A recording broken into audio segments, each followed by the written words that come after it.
नमस्कार, प्रणाम। मैं दीपक वनवासी। स्वागत है आप सभी का आदिवासी भोजपुरी अपडेट्स में। तो दोस्तों, आप लोगों से रिक्वेस्ट है कि अपडेट्स जानने से पहले इस समय पर जितने भी नए लोग हैं कृपया करके इस चैनल को सब्सक्राइब कर लें, लाइक कर दें, शेयर कर दें, ताकि आप सभी को भोजपुरी की सारी अपडेट्स ऐसे ही मिलती रहे। तो दोस्तों, आप लोग को बता देना चाहता हूँ कि आज रितेश पांडे जी का एक सॉन्ग का ट्रेजर रिलीज हो चुका है आदिशक्ति फिल्म पे, जिस सॉन्ग का नाम है ब्राह्मण। आप लोग को बताना चाहता हूँ कि इस सॉन्ग को रितेश पांडे जी खुद सिंगल गाए हैं और राइटर हैं पवन पांडे और यादव लालू जी।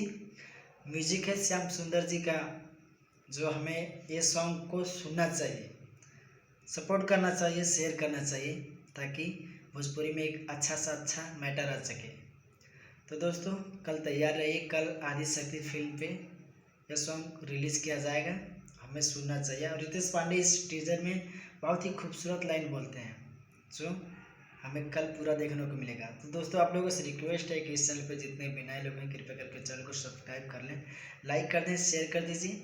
तब तक के लिए जय हिंद, जय भारत। मिलेंगे अगले वीडियो में।